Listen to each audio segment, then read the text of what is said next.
Hello everyone, Debbie here from Debbie's Little Darlings, and today I'm doing Silicone Saturday with the lovely little Charlie and tell you my ordeal of yesterday.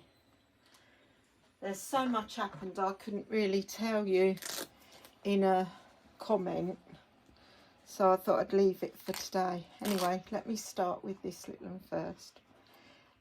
This is Charlie, and he's the Sage Asleep by Bountiful Baby and brought to life by Louise Gonzalez. And he's cute. So, what is he wearing? I didn't get him no damn socks. What socks he got on? I might keep the socks he's got on. He's wearing these little dungarees. Oh, my hair's everywhere. What with my hair and Dexter's, I've got pockets on the side, real ones, quite big actually. Faux wooden buttons, two either side and one on the top. It's got a little face, don't know what it is, and then straps, and it crisscrosses at the back, so they fit them straps. And with that this is a mayoral set, by the way, cream with brown horizontal stripes, and the sleeves have got vertical stripes, and this is like a tiger, I think, so maybe that's what that is. Don't look like one, but it's got two press studs at the shoulder. It's actually quite pretty, quite nice. And I hauled this last week. I got it from Vinted. I got a bundle, bargain it was. So it's three outfits, and this was one of them for £22. Amazing deal. So he's wearing them, and he's wearing these little booties. And I need some socks. I'm going to put these socks back on him. Right, let's get on with it. Right, so we got lost. This hospital, private hospital, was the back end of nowhere, so we got lost. So they rung me up, and I said, I'm 12 minutes away from you. So they said, okay, come in. So right, they had to hang on for me because I was late. So they've had to wait for me to come in. And when I was busting for a wee, so I went to the toilet, and when I come out, she's waiting there to take me down. And we walked down there, and we're chatting and that. And when we got down there, she was really rushing. Now, she asked me if I was diabetic. I said yes. I said 2, I think I am that. I said the one that's the least bother, you know, not so serious. All right, she said. Did she weigh me? No, she didn't weigh me. She took my blood pressure. And then, now, bearing in mind, I had actually asked for sedation. So she never said anything about that. She says you'll get a spray in the back of your throat. And I thought, oh, maybe that's it then. And she said it's supposed to taste like bananas, but she said it tastes horrible. Of course, she weren't kidding. Then she put me in this little room, and I thought I was going to have to put a gown on. But no. So she said, another nurse come and said, did so-and-so take your, what am I putting them on his hands for? What a weirdo. Take your blood for your diabetes? I said, no, she didn't. So she sent her back. So she probably didn't like that. She sent her back to do it. So she done that. That was fine. So my blood pressure was fine. I'm surprised because I had a pumping headache because of the stress of it all. And Then they took me into the room. Oh, the other nurse come back and sprayed my throat with this stuff. Oh, it was horrendous. It was awful. Really, really awful it was. So, she done that. 3 squirts. Then they took me in the room. So I walked in the room, sat me down.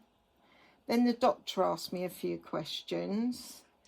And then the nurse said to me, "Are you a so-and-so patient?" Well, I assumed by her tone that it was an NHS patient, but she didn't say NHS, she said something else. And I thought that was a bit weird, because I'm a patient, it don't matter if I'm paying or not. I mean, they're still getting their money off the NHS. So they laid me down, never sedated me, totally ignored that request for sedation, because if they'd sedated me, they would have had to wait 10 minutes or so to make sure it was all right. So they would have had to wait for me to come out of the sedation. So they put this blue thing in my mouth, and then he put the camera down, and I was going like that, really bad. It was hurting me. My eyes were watering, and they're going, "Breathe, just breathe through your nose." Have you tried breathing? Can you breathe through your nose when your mouth's open? No, you can't.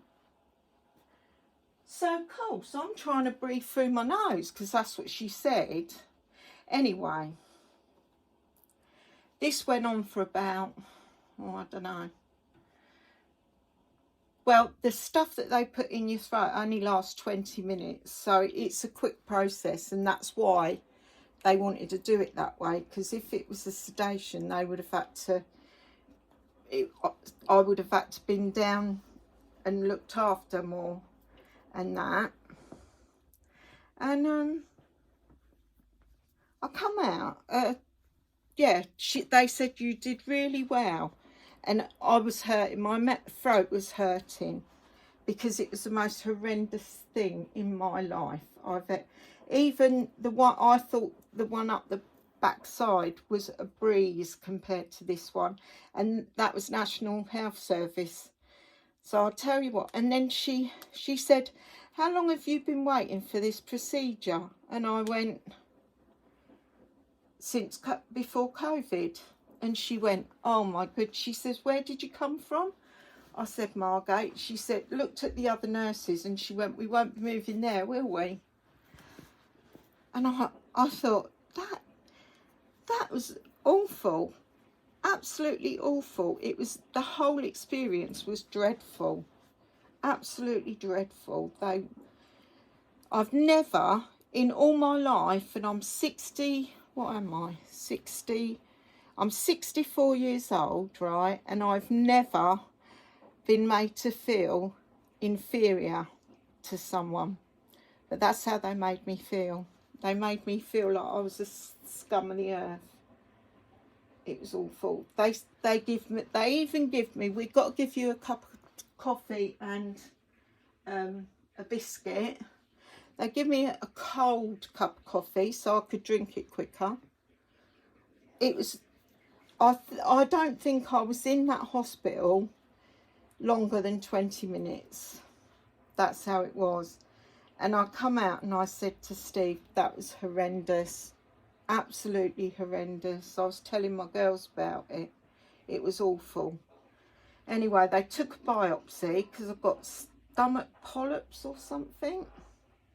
And also, because I said to my younger daughter, I said, "I bet I'm going to have my tonsils out for the swallow issue," because before I had severe tonsillitis, oh, these are going to need, I never had trouble swallowing. So I thought it was my tonsils, and he actually brought my tonsils up. He said the tonsils were red and inflamed, and he said this could contribute to the problem. So I've got a feeling they're going to have to want to take my tonsils out. But I ain't going back to that hospital ever again. In fact, I'm not going to go private ever again if you're treated like your scars, you know. It was awful. I've never known anything in my whole life. I've never been made to feel like that. A second-rate citizen. I said thank you for waiting for me. And when I got home and thought it all out and realised what they were actually doing, I thought,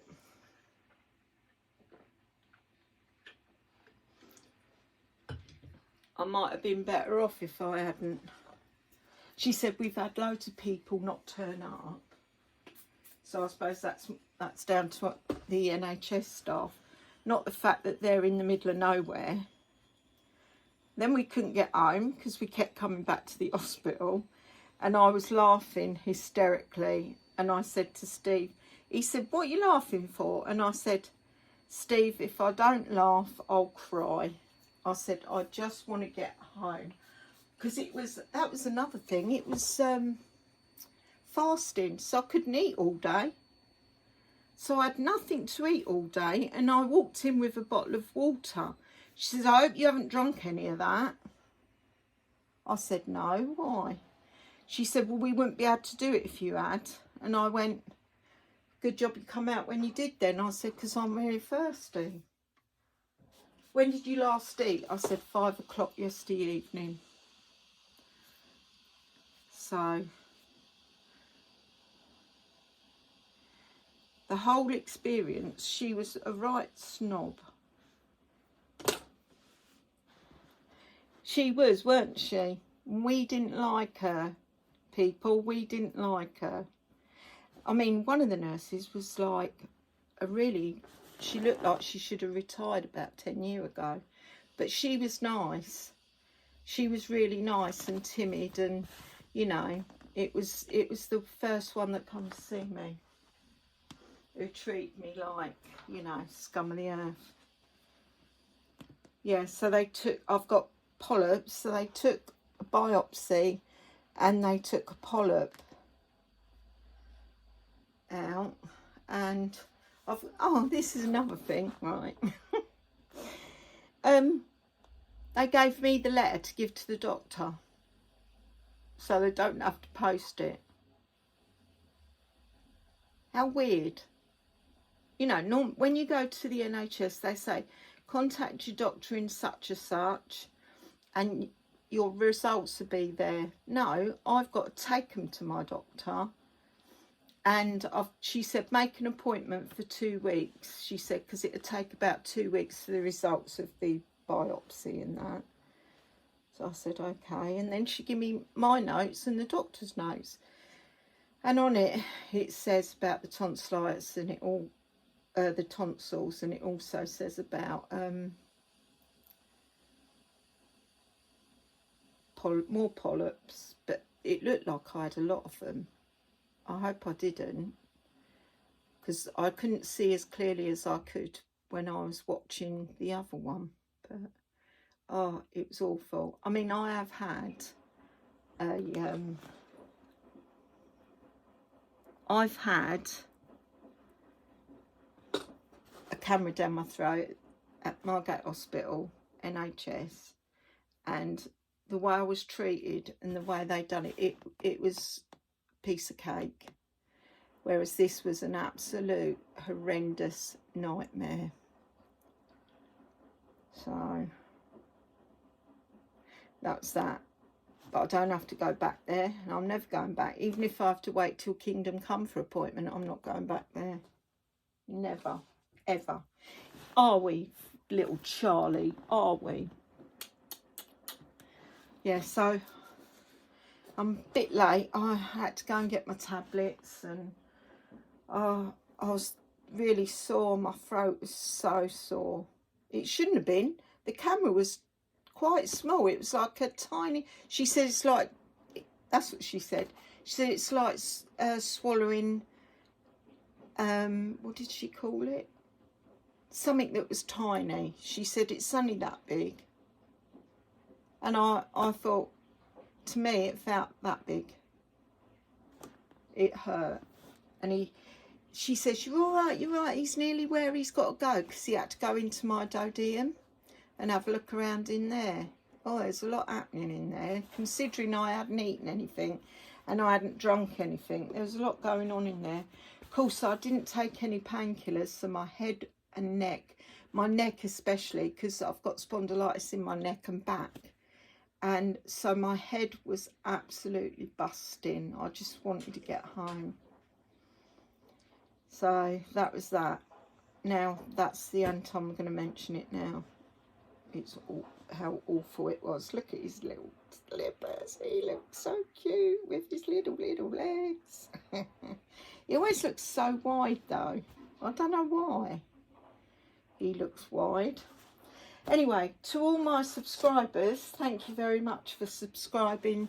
Thank you for being there ever since I started my journey on this channel. And thank you for all your lovely comments. And I do get some lovely comments, really lovely comments. In fact, I shouldn't call you my subscribers, because you're actually my friends. And if you like this video, as rushed as it was like being back at there. Press the like button. If you, let me see, if you want notification of future videos, press the notification bell. And if you wouldn't mind subscribing, that would be fan-dabby-dozy. And if you don't want to do that, if you just press the share button, that would be very nice too. Until my next video,